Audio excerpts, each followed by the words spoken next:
In the unity of the Holy Spirit, all glory and honor is yours forever and ever.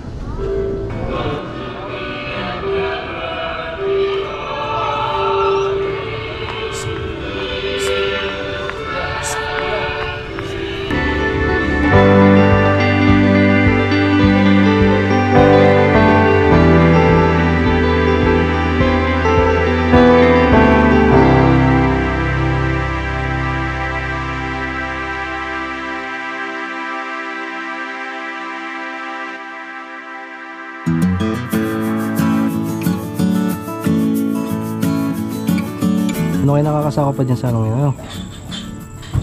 Ang ganda ng bundok. Doon pa sa pating yung mga part yung ano, Caleruega. Yung malayo-layo pa. Yung kanina tinuturo ng mapa. So kain lang muna kami dito.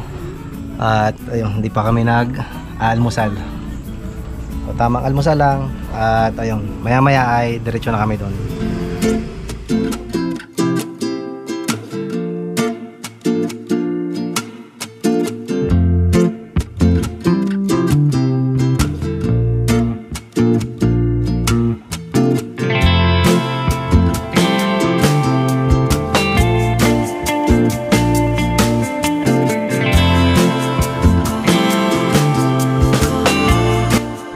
Okay, let's go.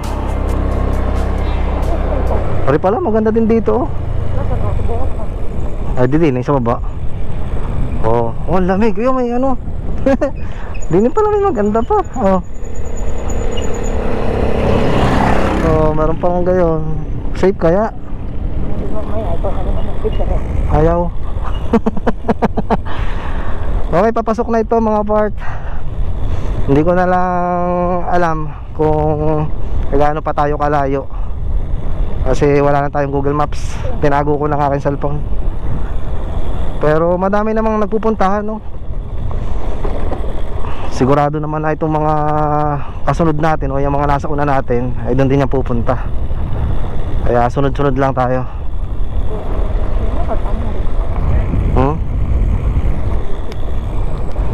Puro mga bulalo dito, no? Mahal na bulalo. 500. Low budget lang tayo. Oh, sige. Dahil pala. Naupo naman, sir. Oo. At saka maganda na yun kanina. At ano, kakunti lang tayo. Okay, let's do this. Diretso na tayo. Buti na lang at kalmado dito ang langit. Oh, ganda. Ay, pasan ito? Hindi pa naman siguro yun, ano. Diretso pa tayo.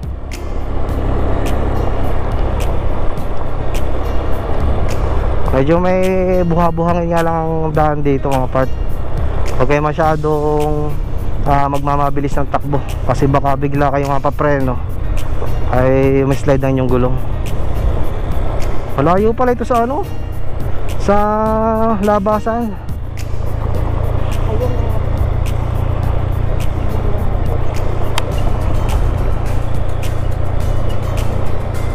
Tingnan natin kung sa mga nanggagaling yung mga ibang ano, yung mga nakakasalubong natin.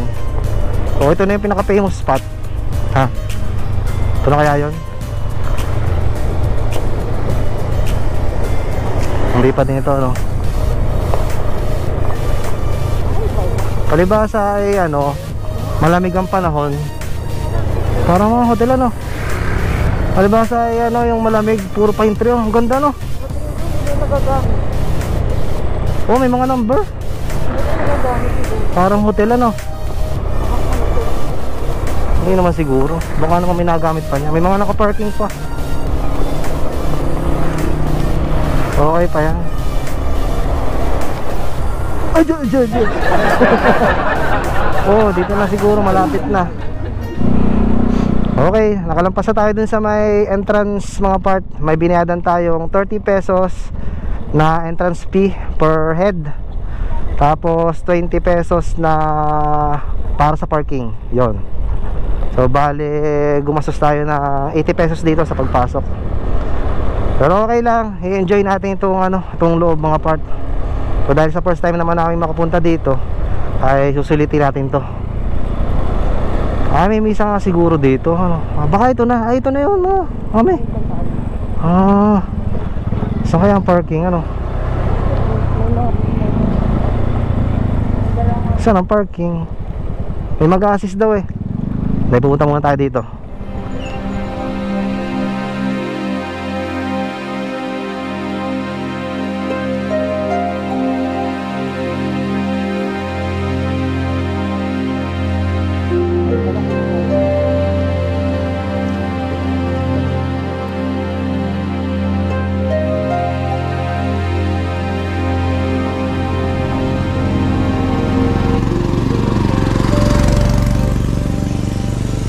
Ayun, ano pa din ito nga.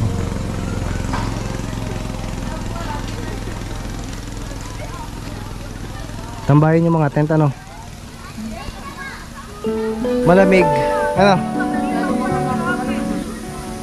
Pagka may kasama mga bata, siguradong takbuhan dito.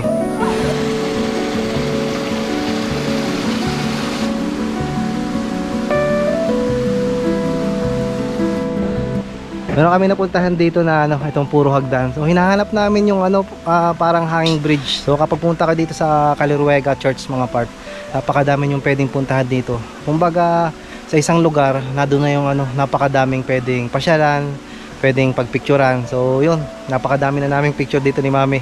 Kaya maghihikap-hikap pa ulit kami para magkita pa ng bago. Kung nature lover ka mga part, ay tiyak na magugustuhan nyo dito. Sobrang ano, nature ang ano, ang vibes. Parang nasa loob ka ng ano, ng forest. Napakaganda. Tapos sabayan pa may kasama kang ano, labuans.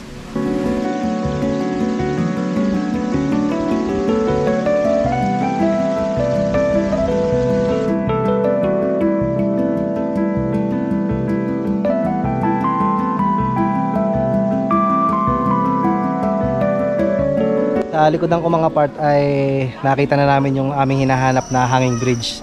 So, madami pala mang nagpapapicture doon. So, bago sumapit yung hanging bridge ito, madadaanan itong ano, napakalamig dito. Itong spot na to ay napaka tataas ng mga mahogany kung di ako nagkakamali.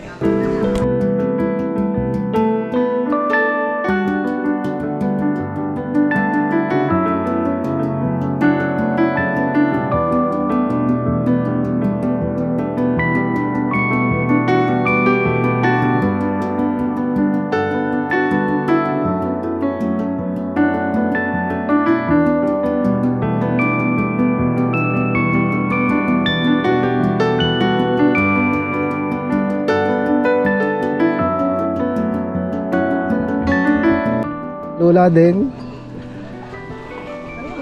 Sinubukan namin mga part itong ano, hanging bridge, oh. Para na experience namin lahat ng mga pwedeng pasyalan dito. Parang ano, punta ka sa ibang dimension.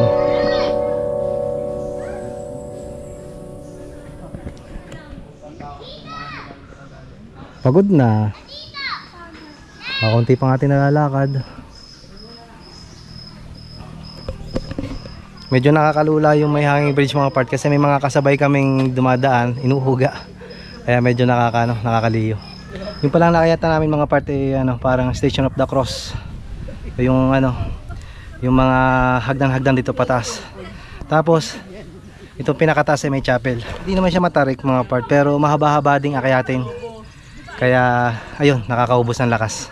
Ang pinakamaganda lang dito mga part ay pag akayat nyo dito ay napaka-presko ng hangin at napakadaming pine tree na makikita. Napakagandang panoodin.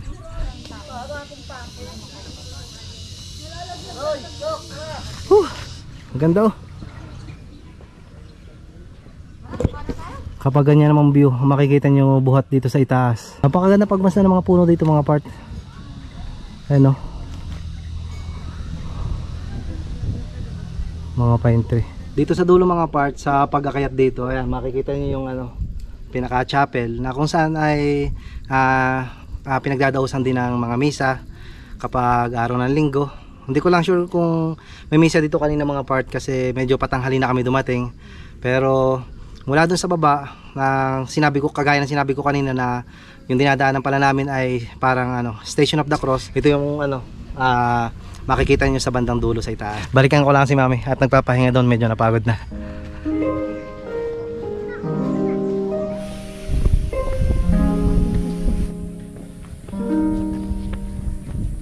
Okay naman dito sa parting ibaba.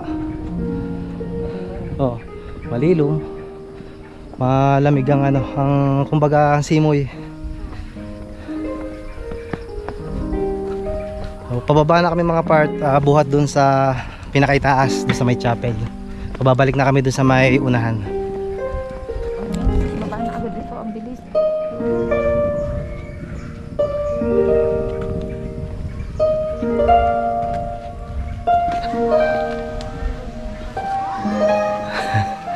Nakakalula talaga oh. Feeling mo na ugat. Kada hakbang ko, parang nakasakay pa din ako dun sa hanging bridge. Kami dito tayo dumaan, hindi natin napupuntahan pa to. Oh, ramdam ko pa sa aking paghakbang. Tubo ko dun sa sa church. Ang pinaka famous spot dito yung hanging bridge. Tapos itong mga koi fish na dito sa may bandang itaas.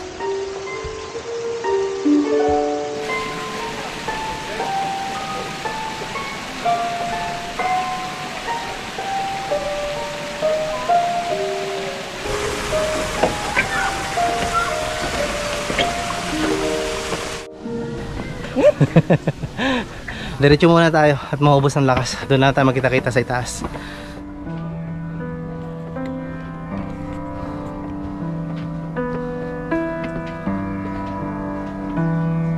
In Him, O God, Almighty Father, in the unity of the Holy Spirit, all glory and honor is yours forever and ever.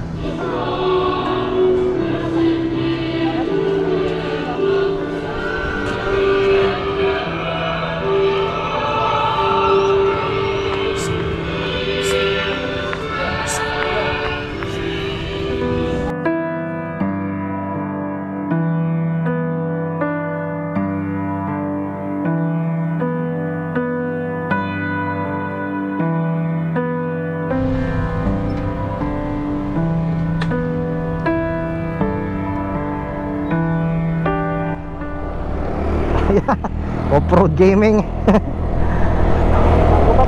Oh. Nabot tayo ng alas 12 oh.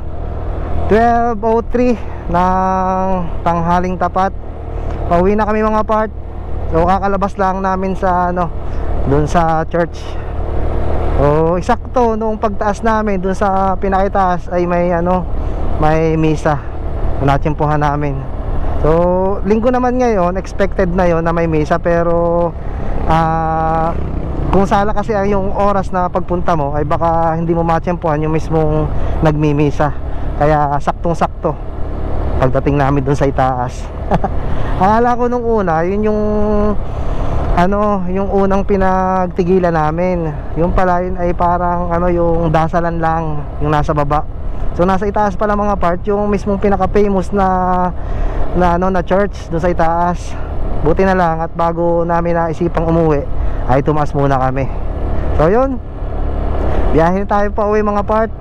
Meron tayong 1 oras at 42 minuto at 64 kilometers na babiyahihin bago tayo makauwi sa Batangas City mga part. Napakaganda ng view talaga dito mga part. So isa dyan sa mga kainang yan, yung tinambayan namin kaninang umaga, diyan kami nag-almusal. Tapos napakaganda ng view. Oh. Okay na, dito na tayo mga part. Nakatagos na tayo dito sa welcome arch ng Nasugbu.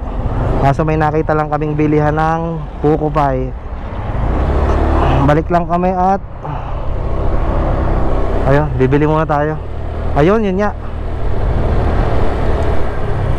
Bili lang tayo ng buko pie. Noon pa akong ibig na ibig sa buko pie. Saan niya ako nagpunta noon, mami? Sa Laguna. Di ka pagka sinabing Laguna ay may buko pie. O may yema cake din. Dito tayo sa may Malilom.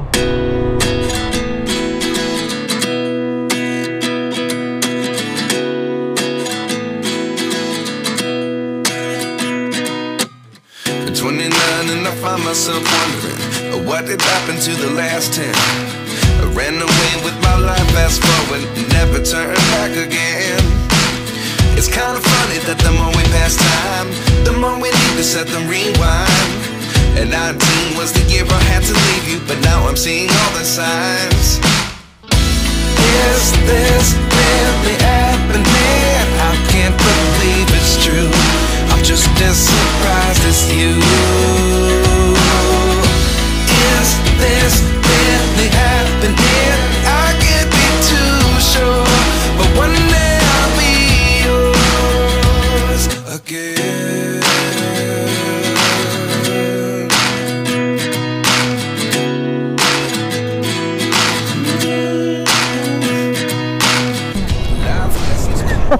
Padidelay tayo to, mga 2 PM na tayo makakauwi. Dagdag pa yung bagal natin sa biyahe kasi hindi naman tayo nabakbak. So napakaganda, kaliwat kanan, napakagandang view. Oh, kaliwa, tapos kanan.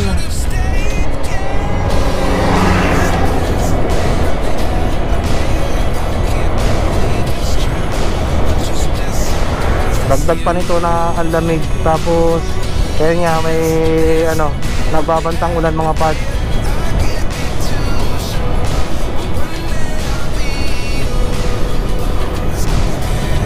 Yun o, nakawalan sa ano, Bulkang Taal.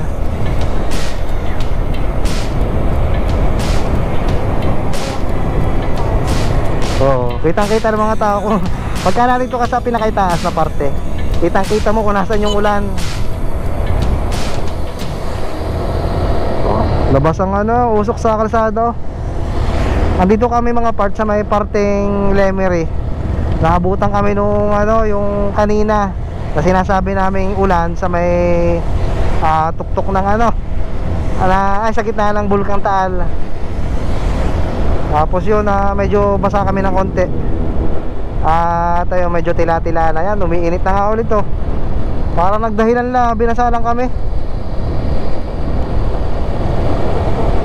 Oo, ayun, sa kagustuhan ng malamig, binasa tayo ng ulan. Oo, umuusok pa ang kalsado. Dahan-dahan na lang tayo at ano, basa ang kalsada. Is this really happening? I can't believe it's true. I'm just as surprised as you. Is this really happening?